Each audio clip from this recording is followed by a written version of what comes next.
Welcome to Simplified UPSC by PPP, where we listen, learn, and grow together. अक्सर ये सवाल उठता है वो कौन सा अहम मोड़ था जब ईस्ट इंडिया कंपनी सिर्फ एक व्यापारिक कंपनी से मतलब मसालों और कपड़ों से आगे बढ़कर हिंदुस्तान पर हुकूमत करने वाली एक ताकत बन गई। कैसे हुआ ये सब? हाँ, ये सवाल बहुत महत्वपूर्ण है। आज हम इसी बदलाव के एक बहुत ही अहम दौर की आप कह सकते हैं गहराई से पड़ताल करेंगे, खास तौर पर वॉरेन हेस्टिंग्स के कार्यकाल पर। वो 1772 से 1785 तक गवर्नर रहे, फिर गवर्नर जनरल। बिल्कुल। और इस पूरी चर्चा का जो आधार है हमारा, वो है तमिलनाडु बोर्ड की क्लास 12 की इतिहास की किताब का पहला अध्याय। ये सोर्स हमें हेस्टिंग्स के दौर की घटनाओं, उनके सुधारों, युद्धों और विवादों की भी एक काफी व्यवस्थित जानकारी देता है। सही कहा। तो आज का मकसद साफ है, वॉरेन हेस्टिंग्स के कार्यकाल को परत दर परत खोलना। उनके एडमिनिस्ट्रेटिव, रेवेन्यू, जुडिशियल सुधारों के पीछे की सोच क्या थी, उनके टाइम में जो अहम एक्ट पास हुए उनका असर क्या रहा, जो बड़े युद्ध लड़े गए उनके स्ट्रेटेजिक नतीजे क्या थे, और आखिर में जो इम्पीचमेंट मतलब महाभियोग चला उन पर, उसके कारण क्या थे। हाँ, इन सब पर बात करेंगे। ये सारी जानकारी खासकर जो यूपीएससी की तैयारी कर रहे हैं उनके लिए एक मजबूत कॉन्सेप्चुअल बेस बनाने में मदद करेगी। तो चलिए शुरू करते हैं द्वैध शासन की समाप्ति से 1772 में। ये सिस्टम था क्या आखिर, और इसे खत्म क्यों किया गया? देखिए, द्वैध शासन या डुअल गवर्नमेंट, जिसे रॉबर्ट क्लाइव ने शुरू किया था, वो बंगाल में एक बड़ी अजीब सी स्थिति थी। मतलब कंपनी के पास दीवानी थी, रेवेन्यू वसूलने का अधिकार। हाँ, टैक्स वाला मामला। बिल्कुल। लेकिन निजामत यानी कानून व्यवस्था, एडमिनिस्ट्रेशन, वो नवाब के पास थी। कहने को नवाब के पास, पर असल ताकत तो कंपनी के हाथ में ही थी। हाँ, तो वॉरेन हेस्टिंग्स ने 1772 में आते ही सबसे पहले इसे खत्म किया। लेकिन ये फैसला क्यों लिया गया? सिर्फ एडमिनिस्ट्रेटिव दिक्कतें थीं या कंपनी की राजनीतिक महत्वाकांक्षा भी थी, और फौरन इसका असर क्या हुआ? देखिए, ये सिस्टम बहुत बुरी तरह फेल हो रहा था। इसमें जिम्मेदारी तो बंटी हुई थी, पर जवाबदेही किसी की नहीं थी। नतीजा, भयंकर करप्शन, मिस गवर्नेंस और बंगाल की आम जनता की बुरी हालत। अच्छा। और तो और कंपनी की अपनी माली हालत भी बिगड़ रही थी। तो हेस्टिंग्स ने यह महसूस किया कि अगर कंपनी को फाइनेंशियली स्टेबल होना है, एडमिनिस्ट्रेशन सुधारना है, तो कंट्रोल सीधे अपने हाथ में लेना ही होगा। फौरी असर ये हुआ कि कंपनी ने सीधे रेवेन्यू कलेक्शन और जो सिविल जस्टिस का एडमिनिस्ट्रेशन था वो अपने हाथ में ले लिया। सत्ता का जो सेंटर था वो मुर्शिदाबाद से कलकत्ता शिफ्ट हो गया, और 1772 में कलकत्ता बंगाल की राजधानी बन गया। तो ये कंपनी के डायरेक्ट रूल की तरफ एक बहुत बड़ा कदम था। अच्छा, इसी के साथ हेस्टिंग्स ने कई प्रशासनिक और राजस्व सुधार भी किए।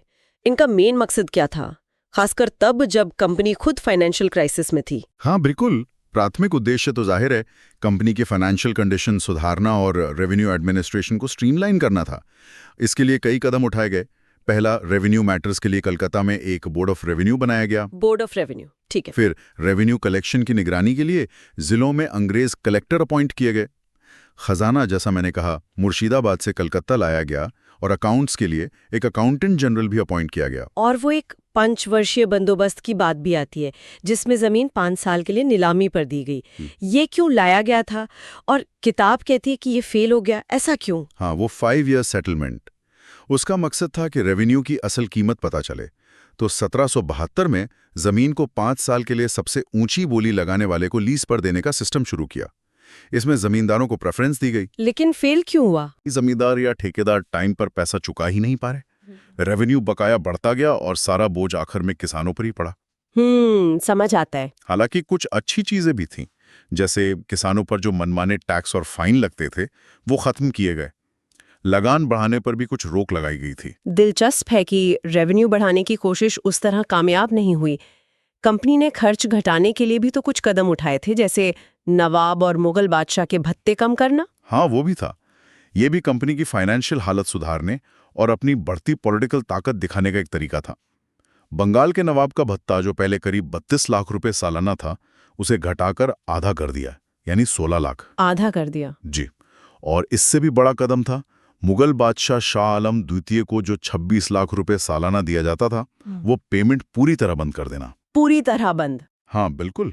ये दिखाता है कि कंपनी अब खुद को एक रीजनल पावर मान रही थी और मुगल सत्ता अब सिर्फ नाम की रह गई थी। रेवेन्यू और एडमिनिस्ट्रेशन के साथ साथ जुडिशियल फील्ड में भी हास्टिंग्स ने बड़े बदलाव किए। उस समय की न्याय व्यवस्था में ऐसी क्या खामियां थीं जिन्हें वो ठीक करना चाहते थे? उस समय की जुडिशियल सिस्टम बहुत ही केओटिक और करप्ट थी। जमींदार थे, लोकल ऑफिशियल्स थे, वो अक्सर मनमाने ढंग से फैसले करते थे। आम लोगों को बहुत परेशानी होती थी, तो हास्टिंग्स ने एक ज्यादा ऑर्गेनाइज्ड और सेंट्रलाइज्ड स्ट्रक्चर बनाने की कोशिश की। तो क्या स्ट्रक्चर बनाया उन्होंने? दीवानी और फौजदारी अदालतों का जो विभाजन था वो कितना महत्वपूर्ण था? हेस्टिंग्स ने हर जिले में 2 तरह की अदालतें बनाई। एक दीवानी अदालत जो सिविल केस देखती थी, और एक फौजदारी अदालत क्रिमिनल केस के लिए। सिविल और क्रिमिनल अलग अलग? जी, दीवानी अदालतों का हेड यूरोपियन कलेक्टर होता था, जिसकी मदद भारतीय अधिकारी करते थे। फौजदारी अदालतें भारतीय अधिकारियों, काजी और मुफ्ती के अंडर थीं, जो मुस्लिम कानूनों के हिसाब से फैसले करते थे।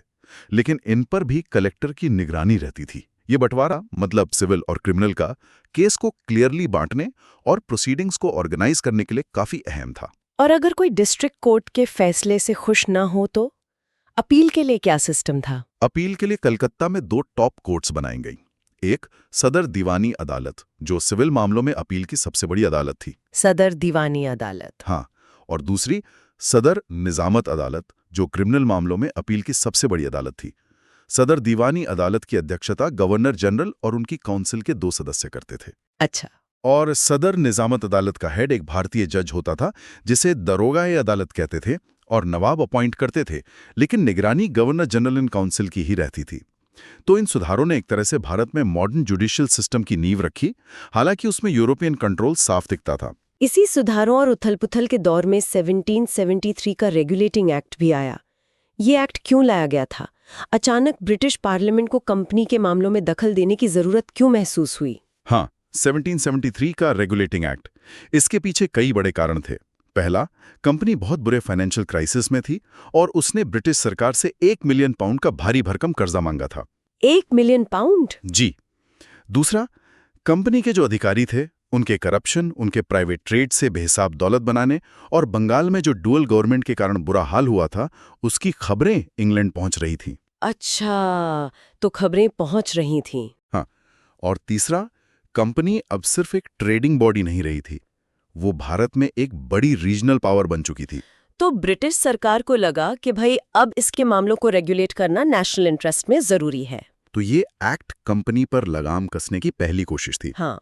इसके मेन प्रोविजंस क्या थे और इसे भारत के कॉन्स्टिट्यूशनल डेवलपमेंट में एक मील का पत्थर क्यों माना जाता है? एक्ट के कई अहम प्रोविजंस थे। जी। बंगाल के गवर्नर का पदनाम बदलकर governor general of Fort William in Bengal कर दिया गया और वॉरेन हेस्टिंग्स पहले गवर्नर जनरल बने। पहले गवर्नर जनरल? हाँ। उनकी मदद के लिए 4 मेंबर की एक एग्जीक्यूटिव काउंसिल बनाई गई। फैसले बहुमत से होने थे।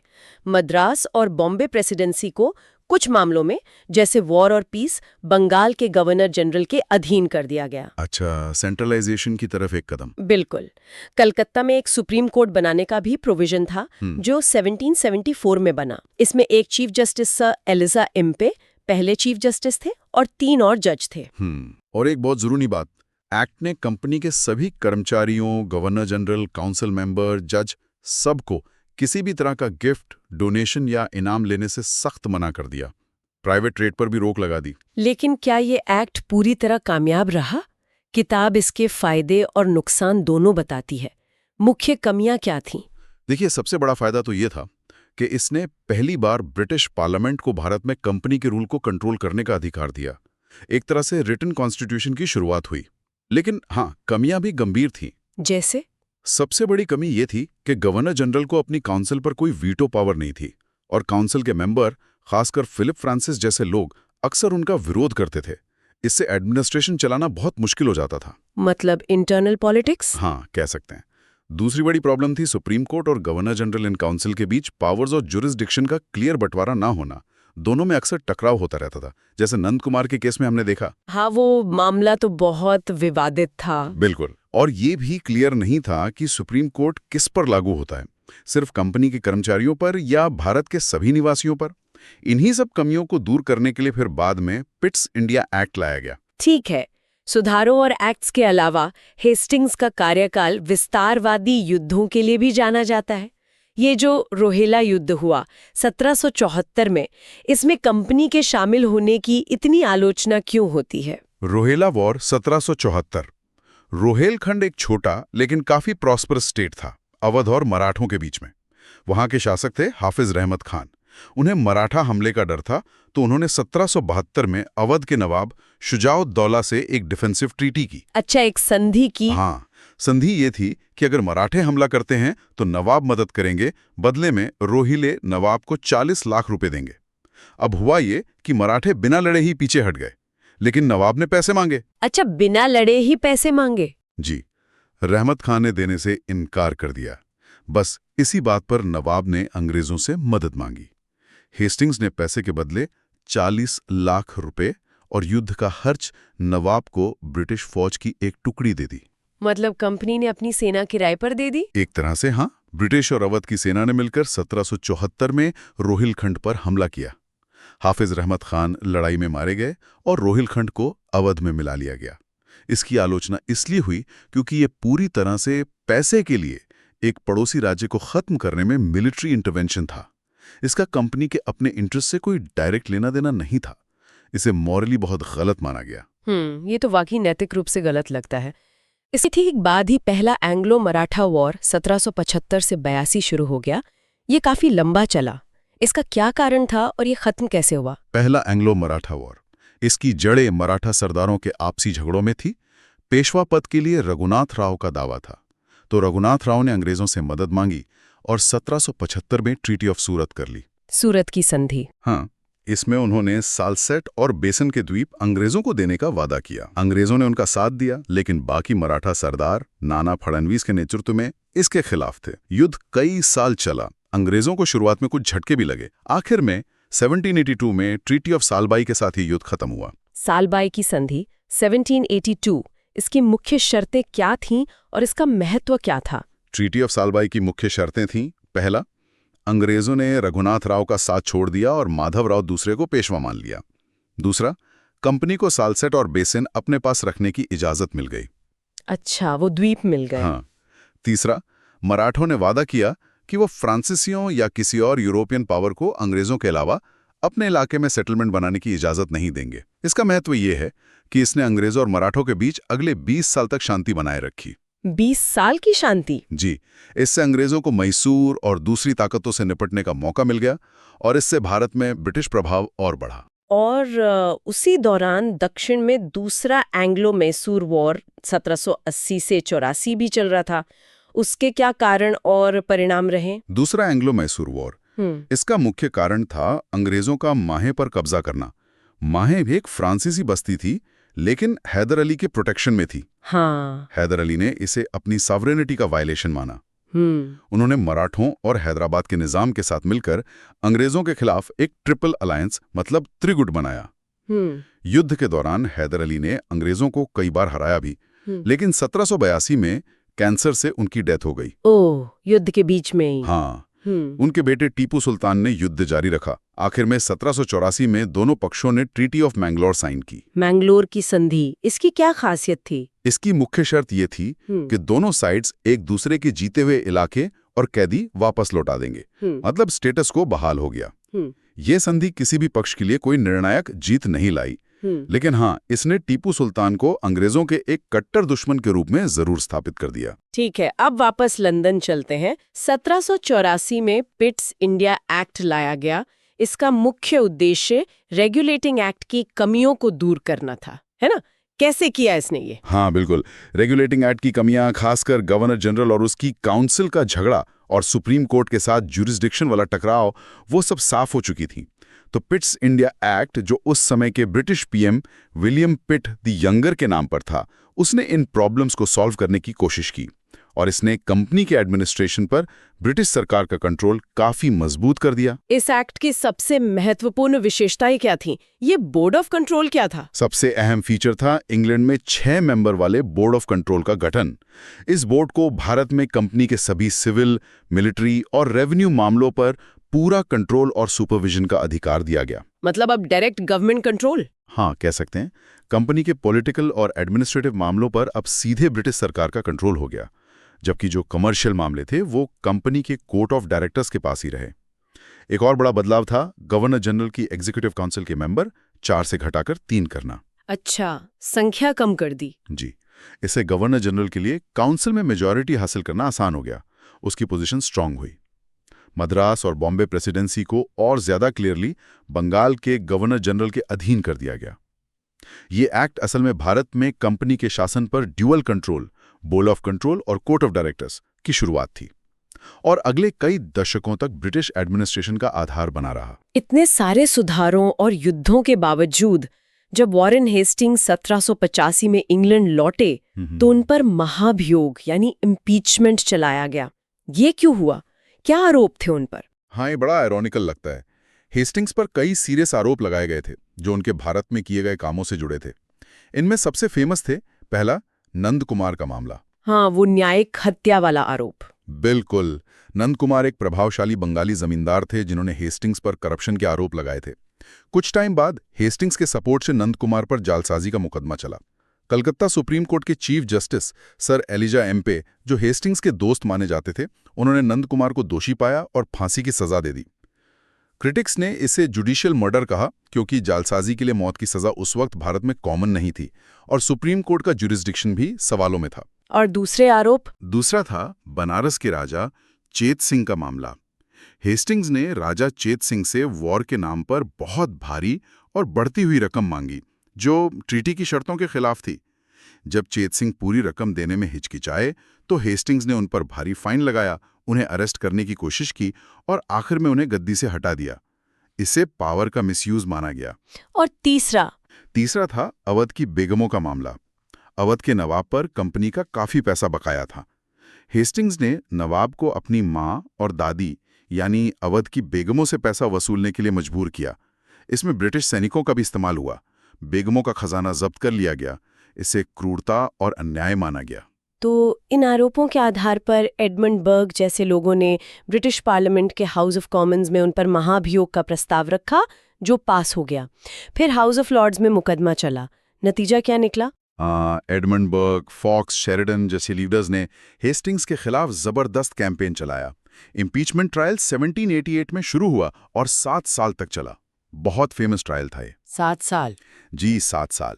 आखिर में 1795 में हाउस ऑफ लॉर्ड्स ने वॉरेन हेस्टिंग्स को सभी आरोपों से बरी कर दिया। बरी हो गए? हाँ, बरी हो गए। लेकिन इस लंबे और खर्चीले मुकदमे ने उन्हें फाइनेंशियली और मेंटली काफी हद तक तोड़ दिया था। तो कुल मिलाकर वॉरेन हेस्टिंग्स का मूल्यांकन कैसे किया जाए? उनकी विरासत क्या है? एक साम्राज्य निर्माता या एक भ्रष्ट प्रशासक? क्या कहें? हेस्टिंग्स निसंदेह एक बहुत ही कॉम्प्लेक्स और अहम शख्सियत थे। टेक्स्ट बुकों ने मजबूत इच्छा शक्ति, महान ऊर्जा और साधन संपन्नता वाला व्यक्ति बताती है। बंगाल में लंबा टाइम बिताया था तो उन्हें लोकल भाषाएं बंगाली, फारसी आती थीं। भारतीय कल्चर और नॉलेज में उनकी रुचि थी जिसे ओरिएंटल टेस्ट कहा गया है। हाँ, एशियाटिक सोसाइटी ऑफ बंगाल के गठन में भी उनका हाथ था। बिल्कुल। कुलों ने सर विलियम जोन्स द्वारा 1784 में स्थापित एशियाटिक सोसाइटी ऑफ बंगाल को संरक्षण दिया। उन्होंने कंपनी के शासन को मजबूत करने के लिए एडमिनिस्ट्रेटिव और जुडिशियल स्ट्रक्चर खड़ा किया, रेवेन्यू सिस्टम को सुधारने की कोशिश की, मराठा और मैसूर जैसी बड़ी ताकतों से कंपनी के हितों को डिफेंड किया। उन्होंने उस नींव पर काम किया जिस पर बाद में ब्रिटिश एम्पायर की इमारत खड़ी हुई। लेकिन उनके तरीके अक्सर सख्त और नैतिक रूप से संदिग्ध थे, जैसे रोहिला वॉर, चैत सिंह का मामला, अवध की बेगमों का मामला, ये सब दिखाते हैं। इम्पीचमेंट भले ही फेल हो गया लेकिन उसने फ्यूचर के गवर्नर्स पर एक मॉरल प्रेशर बनाया और कंपनी के कामों पर सवाल खड़े किए। उन्हें ब्रिटिश भारत के आर्किटेक्ट्स में गिना जाता है पर उनकी विरासत हमेशा कंट्रोवर्सी से घिरी रहेगी। ये वाकई एक बहुत पेचीदा मूल्यांकन है। चलिए अब इस अध्याय से जुड़ी कुछ खास बातें और अभ्यास प्रश्नों पर नजर डालते हैं ताकि यूपीएससी प्रीलिम्स और मेंस के पॉइंट ऑफ व्यू से जो जरूरी पॉइंट्स हैं वो क्लियर हो जाएं। जरूर। पहले कुछ प्रीलिम्स पॉइंट्स देख लेते हैं। इंपॉर्टेंट डेट्स: 1772 द्वैत शासन खत्म, कलकत्ता राजधानी। 1773 रेगुलेटिंग एक्ट। 1774 सुप्रीम कोर्ट बना, रोहिला युद्ध। 1775 से 882 पहला एंग्लो मराठा युद्ध। 1782 से 84 दूसरा एंग्लो मैसूर युद्ध। 1782 ट्रीटी ऑफ सालबाई, हैदर अली की मृत्यु। 1784 Pitt's India act, treaty of Mangalore, Asiatic society of Bengal. और कुछ महत्वपूर्ण नाम? वॉरेन हेस्टिंग्स, पहले गवर्नर जनरल, रॉबर्ट क्लाइव द्वैध शासन, हैदर अली और टीपू सुल्तान मैसूर, माधवराव टू और Nana Phadnavis Maratha, Raghunath Rao, sir Elijah Impey पहले चीफ जस्टिस, नंद कुमार, राजा चैत सिंह, अवध की बेगम और एडमंड बर्क इम्पीचमेंट वाले। ठीक है, और कुछ खास एडमिनिस्ट्रेटिव और जुडिशल टर्म्स? हाँ, जैसे दीवानी निजामत, दीवानी अदालत, फौजदारी अदालत, सद्र दीवानी अदालत, सद्र निजामत अदालत, फिर बोर्ड ऑफ रेवेन्यू, कलेक्टर, पंचवर्षीय बंदोबस्त, एक्ट्स में regulating act, governor general in council, supreme court, पिट्स India act, board of control, और हाँ, महाभियोग यानी इम्पीचमेंट। संधियां भी याद रखनी है, सूरत, सालबाई, मैंगलोर। ये प्रीलिम्स के लिए काफी काम के हैं। अब मेंस के नजरिए से कुछ इनसाइट्स। हेस्टिंग्स का कार्यकाल क्यों महत्वपूर्ण माना जाता है? मेंस के लिए देखें तो हेस्टिंग्स का पीरियड कई वजहों से अहम है। पहला, ये भारत में ब्रिटिश एडमिनिस्ट्रेटिव और जुडिशियल स्ट्रक्चर की शुरुआत का सिंबल है। दूसरा, ये कंपनी के कैरेक्टर में वो बड़ा बदलाव दिखाता है, ट्रेडिंग बॉडी से टेरिटोरियल रूलर बनने का ट्रांजिशन। तीसरा, ये ब्रिटिश पार्लियामेंट द्वारा कंपनी के मामलों पर कंट्रोल करने की शुरुआती कोशिशों को दिखाता है, भले ही वो कोशिशें अधूरी थीं रेगुलेटिंग एक्ट और पिट्स इंडिया एक्ट के जरिए। और उनके कामों और महाभियोग का क्या महत्व है? हेस्टिंग्स के जो कॉन्ट्रोवर्शियल काम थे और उन पर जो इम्पीचमेंट चला, उसने कॉलोनियल रूल की नैतिकता, पावर का मिसयूज और अकाउंटेबिलिटी पर एक डिबेट शुरू कर दी।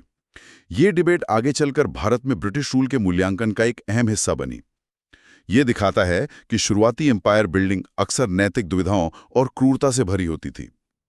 उनके सुधारों ने भले ही ब्रिटिश कंट्रोल मजबूत किया, लेकिन उनके कुछ कामों ने ब्रिटिश न्याय और निष्पक्षता की इमेज पर सवाल खड़े कर दिए।